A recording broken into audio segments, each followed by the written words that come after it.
Tonight on News Channel 6, Base Camp Lindsay carried on one holiday tradition this morning. See what it looks like and more.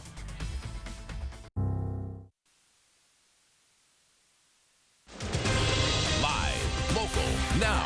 This is News Channel 6.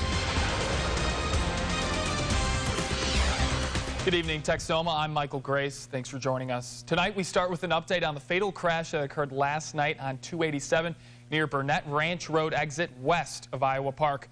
A press release from the Texas Department of Public Safety states that the man and woman who lost their lives were residents of Electra. The two were driving a 1998 Ford pickup truck when a piece of furniture fell off the bed. They then turned in front of a semi-trailer, which was unable to stop and struck the pickup. Texas Highway Patrol says this is based off a preliminary crash investigation. Special runoff for the state Senate District 30 seat has ended. Now, the numbers you see here were from the entire election, as we mentioned last night. Nothing has been made official, but we did receive a breakdown of unofficial early voting results from the city of Wichita Falls. According to these numbers, Drew Springer received about 52% of early votes to Shelley Luther's 48%. Springer also had about 60% of absentee votes and has already declared victory for the election at large. Good evening, everybody. I'm First Alert Meteorologist Garrett James. Taking a look at the low for tonight, we're going to have clear skies, a low of about 36. The wind is going to be shifting to the south after we had that cold front come through yesterday morning and gave us those showers. But unfortunately, we're looking fairly dry, not for really just the next 7 days. We're really looking dry for the next 10 to 14 days. But a couple systems could try and change that. We take a look at the high for tomorrow. Going to be even warmer, going to be beautiful outside. We'll be in the mid 60s across the area. A few places could even try and reach the upper 60s. Of the latest on your forecast and the next potential chance for rain coming up here in just a few minutes. Many aspects of church life have been affected by the pandemic, but places of worship are staying open with a reduced attendance. Catherine Lee has more on how a couple of churches are adjusting. Smaller attendances at church is not ideal, but is a working plan for the time being. That works out really well to keep everyone sort of socially distanced. And I'm very proud to say we have not had a single instance of parishioner to parishioner infection. There is mask wearing, social distancing, and sanitizing precautions in place. However, it doesn't comfort everyone. Some of the church members, they stayed away because of the pandemic, and I understand. But there are faithful ones, and they come to the church. The pandemic has not shaken the faithful from reaching out to churches. At Good Shepherd on Burnett in Wichita Falls, people have joined the church during the pandemic. We have people that have actually never set foot in the church who have become members of the church just watching online. Korean Baptist Church, which has a smaller following, is not seeing the same outcomes because they do not offer online services. Mass times remain unchanged. We stopped serving the communion for several months now. Around Christmas time at Church of the Good Shepherd, parishioners get together and make fleece blankets for Patsy's house. Instead of making blankets in the church, we actually just have people make them at home and drop them off at the church. Catherine Lee, News Channel 6. Both Good Shepherd and Korean Baptist continue to receive donations from parishioners. These donations allow them to stay open for their members. Base Camp Lindsay hosts multiple events a year to help homeless veterans get off the streets, and yesterday was one of their biggest outreach events, the Christmas Stand Down. The 5th annual Stand Down served not only homeless veterans, but anyone who is struggling with homelessness. By going to the event, they pick out what they needed, including hygiene products, clothes, and non-perishable items. Oh, I'm just really thankful for the community trying to help everybody, and I hope they can keep doing this, and maybe it'll be bigger next year and be able to help even more people. Mickelson adds that he wasn't sure the stand down was going to happen this year due to the pandemic. With concern over safety and social distancing, the turnout was less than previous years. Now, for those who did show up, they were grateful for the help. Looking ahead to a blood drive at WILBARGER General Hospital due to a critical blood shortage. It's next Tuesday from 1 to 6 inside the hospital boardroom in Vernon. Plasma for people who have recovered from COVID-19 is also needed. All donations who will be tested for COVID antibodies as well. To find out how you can schedule your appointment, head over to the News Channel 6 app. Faith Mission is temporarily suspending services at its homeless shelter after 2 men in the recovery program tested positive for COVID-19. Those 2 are now in quarantine, along with 33 other men in that group. And for the next 10 days, Faith Mission is stopping homeless shelter services, which they say houses around 25 people a night. In the meantime, they're telling those people to instead go to the Salvation Army. We need help. They come to the rescue. When they need help, we come to the rescue. So the Salvation Army is ready and prepared to take anybody that is needing a place to sleep for the night. Donations can still be made by dropping them off at the back dock to Faith Mission and Faith Refuge for women and children, as well as Faith Resale will continue to operate as normal. While the pandemic has forced a lot of traditions to cancel, the annual University Kiwanis Pancake Festival in Wichita Falls is not off the table yet. Due to COVID-19, the festival cannot happen at the MPEC in its full capacity like years past, but they are working really hard to do a pickup version of the festival to try and keep the tradition going. Went down, we met with the people from MPEC. We went through the building. The most we could seat with social distancing and with, only a family, maybe 2 people, maybe 4 at a table, we could only seat 234 people in that big building because of all the distances that had to be maintained.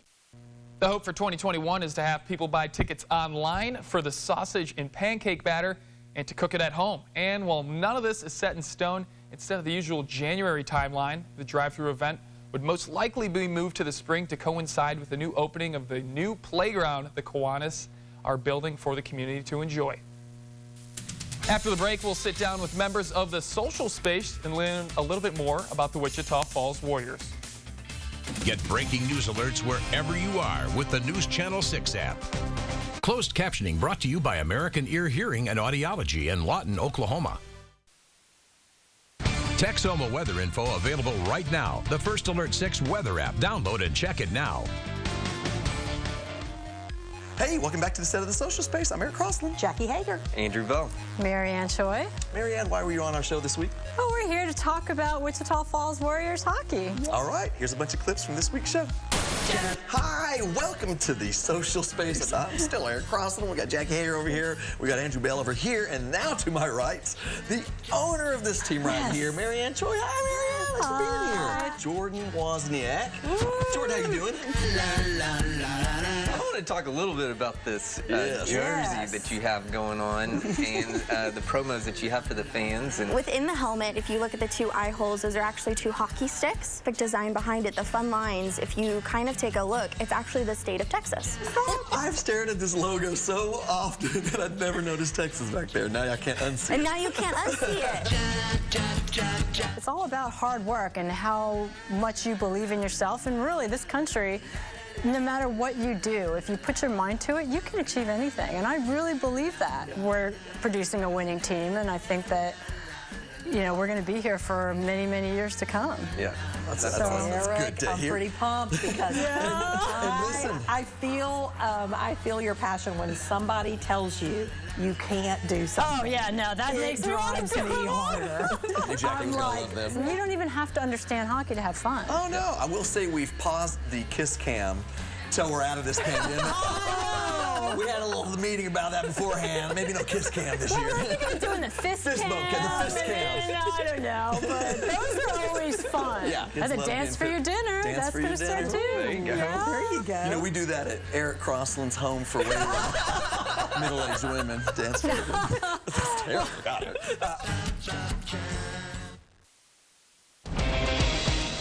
Here's your First Alert forecast on News Channel 6. Good evening, everybody. I'm First Alert meteorologist Garrett James. Taking a look at the Sky Tracker forecast for tonight. Going to have clear skies, a low of about 36. However, the winds are going to shift to the south, and thanks to the warmer day that we had today, not going to have as low of a temp for the low tonight. Winds out of the south at about 10, and that's going to shift to the southwest tomorrow, also at about 10. And we might have a cloud here and there, but generally sunny. And then take a look at that temp. Going to have a high of about 64. It's going to feel absolutely beautiful outside. But unfortunately, we are tracking another cold front. We take a look at the storm system track, and we can see our actual next weather maker. Ridge of high pressure is going to be working its way into the area, but take a look at that. That's a big cold front that's actually tapped into a little bit of Arctic air, so we are going to get cool just ahead of Christmas Day itself. That's actually going to be the Wednesday just before Christmas, but then it pushes through, and we'll actually see the potential for another nor'easter off towards really the Midwest and the Northeast. We take a look at the temp source map, and we can see it right here. That big source of cold air drops down and drops our temps going into Wednesday morning. So Wednesday morning looking fairly chilly after the front drops through. Then that continues working its way out of the area, and that Arctic air tries to sink down really to the Minnesota, Wisconsin, Iowa, Illinois, and maybe even parts of Michigan and close to Indiana. But then it moves off towards the Northeast, and they could see another round of snow that direction. We take a look at the winds. Not going to be tracking a whole lot. They're going to be calm going into Tuesday and Wednesday. However, once that front comes through, it's going to pick the winds up once again. We take a look at the future tracker. Unfortunately, not looking at any rain chances really that are solid for the next 7 days, but rain chances are looking better the further east that you go. So areas out to the east, maybe a better chance for a little bit of wet weather going into Christmas, but not really going to be seeing any of that for our Christmas Day. We're looking fairly dry. In fact, we're going to be dry for the next really 10 days. 10 days. It looks like we're going to be much below average on our rainfall temps or rainfall amount, but with temps, on the other hand, we're going to be a little bit warmer. So we're going to see a little bit above average temps. Areas out to our northwest and our western counties could be a little bit higher and more above average, but take a look at Nebraska, South Dakota, maybe even parts of Wyoming and Montana. They're going to be well above average for this time of the year. So how are we looking with our temps? We take a look. We're going to rise to about 70 going into Tuesday. Then a cold front comes through, drops us down to 49 on Wednesday and Christmas Eve. Then Christmas Day looks to be right at average with a high of 54. Then temps return back to the 60s after Christmas. We take a look at your 7-day forecast. We're going to be seeing tomorrow, high of 64, 70 on Tuesday, then about 49 on Wednesday, 49 on Thursday after the front drops through. Then on Friday, we return back to the 50s. Well, there was a delightful superhero surprise at the University of Texas MD Anderson Cancer Center in Houston this week. Superheroes, including Superman and Batman, rappelled off the hospital outside the pediatric patients' rooms. And Santa will also be coming by to distribute gifts to patients from a safe, socially distanced area, of course, while various superhero window washers will visit the same room from just outside the window. Awesome way to put a smile on those kids' faces. And with local and regional health statutes preventing fans from being in attendance, the college football playoff semifinal at the Rose Bowl has been moved over to AT&T Stadium in Arlington, Texas. The move was announced Saturday evening by the Pasadena Tournament of Roses, and it's a result of, quote, growing number of COVID-19 cases in Southern California, along with the inability to host player and coach guests at any game in California. Now, that game will be played between Alabama and Notre Dame. It's going to look a lot different, not in Southern California. Senator Ted Cruz made a stop in Savannah yesterday, campaigning for the Republican incumbents, Senators Kelly Loeffler and David Perdue. The event was one of several campaign stops, part of the Save America bus tour around Georgia. And as many eyes on Georgia's 2 Senate runoff races, Senator Cruz reminded the crowd why these races are so important, as it will determine which party controls the Senate. Cruz says if Ossoff and Warnock win the 2 Senate seats, he believes Americans will be faced with higher taxes, an open border, and defunded police departments. The Texas senator says he was inspired to see many Georgians at the rally. After the break, Pfizer has already shipped out their COVID-19 vaccine, and now one other company is right behind them as they make their first shipments. The News Channel 6 First Alert Tracker. As the pandemic continues its deadly assault, this season, typically defined by joy, is increasingly defined by grief. CBS's Michael George has more. A bell at Washington's National Cathedral tolling 300 times. One resonant signal for every 1,000 people in this country who have died from COVID-19. Charlie Jackson, an Army veteran, was lost on May 17th. I took him to the VA hospital, and that was my last time seeing him alive. His wife Laura told us she was unable to be with her husband for the last 3 weeks of his life. She said Thanksgiving was painful.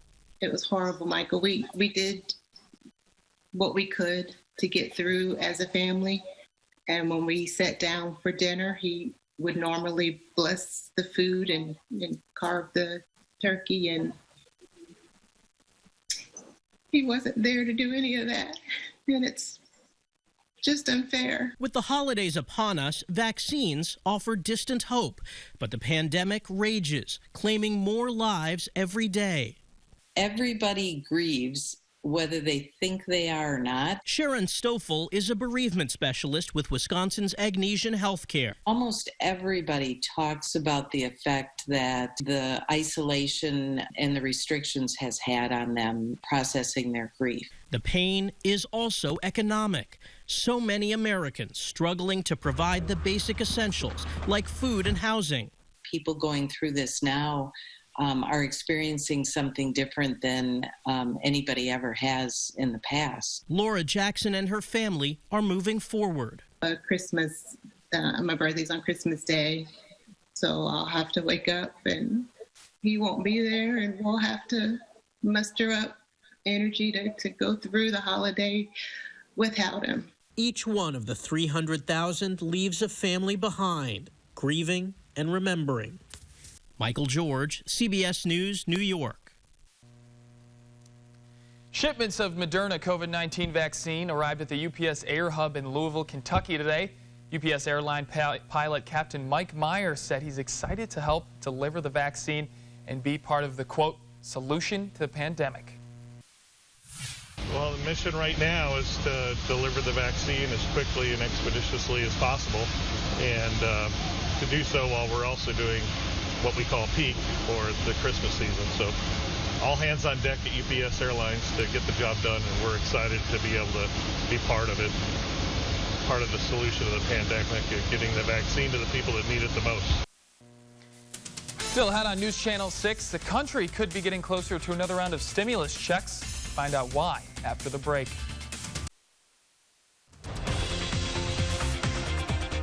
Moderna's coronavirus vaccine is now on the way to healthcare providers in all 50 states. And congressional negotiators say they are coming closer to a deal on a COVID-19 relief bill and funding to prevent a government shutdown. CBS News correspondent Nancy Chen reports from New York.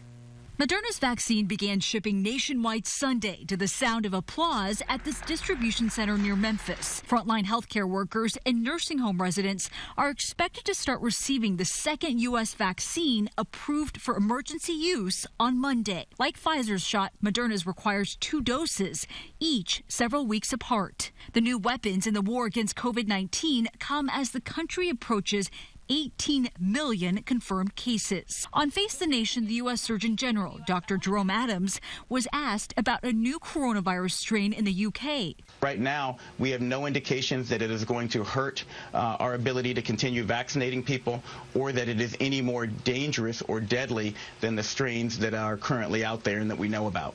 On Capitol Hill, Democrats and Republicans working through the weekend say they're approaching a deal on a more than $900 billion COVID relief bill. At this point, we're down to the last few differences that stand between struggling Americans and their major rescue package they need and deserve. Both sides say they have broken an impasse over Republican Senator Pat Toomey's proposal to scale back emergency powers of the Federal Reserve. We all are ready to deliver a desperately needed extension of enhanced unemployment benefits, direct survival checks to millions of American families. The measure is expected to include up to $300 a week in extended unemployment benefits, and for most Americans, a check of $600 to $700. It would come alongside $1.4 trillion in government funding that would avoid a government shutdown set for Sunday at midnight. Nancy Chen, CBS News. The stimulus bill would also provide a new round of subsidies for businesses and funds for schools, healthcare providers, and renters who face eviction. Arriving from the UK, a Stena Line ferry arrived at the Dutch ferry terminal of Hoek van Holland on Sunday evening, hours after a travel ban from Britain was announced by the Dutch government. The Netherlands announced restrictions on UK travel at least until the new year in an attempt to make sure that a new strain of the COVID-19 virus in Britain does not reach its shores. Crowds of Christmas shoppers packed into central Rome on Saturday as they appeared to ignore social distancing rules in a scramble to finish their Christmas shopping despite warnings. The city center has seen a large number of people packed into narrow streets as Italy approaches tough lockdown. The country will be placed under nationwide lockdown for much of the Christmas and New Year holiday. Coming up next, plenty of us, including myself, are last-second holiday shoppers. Find out how a trip to the mall for that 11th hour gift will look different. The holiday lights are on and shoppers are out on this final weekend before Christmas. And Super Saturday was in full swing with Christmas just around the corner. More people began shopping in person yesterday, but malls had a different feel in California. Super Saturday, the last Saturday to shop before Christmas 2020. I'm spending less because my hours got really cut, so I'm spending less. Less hours, less money. Carmela Zuniga and her family are finally starting on their holiday lists. Online shopping no longer an option because shipping won't happen in time for Christmas this Friday. And despite the pandemic, Zuniga prefers to be here in person. You can pick stuff up, you can price stuff, you can go from one store to the next store. The National Retail Federation expects 150 million people will shop on this Super Saturday, slightly more than last year. But here in Southern California, the epicenter for a massive surge in COVID cases, shopping is down. At the Citadel outlets, roughly 70% lower. So in an effort to maintain social distance, lines are wrapping around stores here. You do see lines outside of stores, but that's because they're really reducing occupancy to 20% in stores. So when you're inside, you feel like a VIP. Wait times appear short, though, and there are also virtual lines. You scan one of these QR codes to save your spot and wait for a notification when it's your turn. So if you're worried about late shipping and you want to avoid these lines, including the virtual line, the Citadel Outlets does offer curbside pickup. We got a jacket from Adidas. Healthcare worker Natalie Gonzalez finally has time to shop today, keeping her distance and wearing a mask, as is required. It's pretty good. The lines are moving fast. I mean, what can you expect the last weekend of the shopping season? Employees are tracking who comes and goes inside the stores, even helping to sanitize shoppers. So there are plenty of options if you're still looking to shop for this pandemic Christmas. We have life, we have health, we have strength. Along with positive thoughts and well wishes. Residents and visitors in Alexandria, Virginia were treated to an unlikely Christmas spectacle today, a water skiing Santa on the Potomac River. Santa was joined by reindeer, flying elves, a jet skiing Grinch, Jack Frost, and Frosty the Snowman in a dinghy. Now, I guess they do this every year. This is the 35th year they've been doing this. That's way cooler than a flying reindeer and a sleigh. Back to Santa, let's keep it rolling. A man dressed as Santa Claus was rescued after a hyperlight he was maneuvering was caught in power lines. It happened in Rio Linda, California on today. Santa was removed safely from the power lines near 7th Avenue after being trapped for over an hour, according to Sacramento Metropolitan Fire District. Thanks a lot, Santa. Eat my cookies and take out my power. Merry Christmas. Dez Bryant just scored his first touchdown since 2017. Check this out. Lamar Jackson rolls right, and Dez flying in there. The new Raven helped them go up 26-0 in the second quarter, throwing up the classic X. Love or hate the guy, you got to respect his work ethic to get back into the NFL. And I know you Cowboy fans out there, you all have a special place in your heart for him. Get breaking news alerts wherever you are with the NewsChannel 6 app. Here it is, guys. A last look at your 7-day forecast. The high for tomorrow going to be about 64. We saw a nice, beautiful day today with temps in the upper 50s, and a few places did reach the low 60s.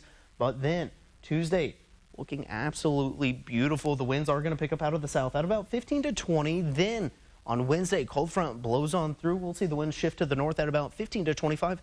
And only a high of about 49, and we'll see 49 on Thursday. Then going into Friday, we'll have a high of about 54. Thank you to everyone who joined us tonight. I wish you all an early happy Monday as we approach the midnight hour. And, of course, Merry Christmas. Push through this week of work. Enjoy that time spent with family and friends, either in person or virtually. Whatever you want to do, just make sure people that are close to you know you're thinking about them. The world could use a little bit more love these days. Good night, everyone.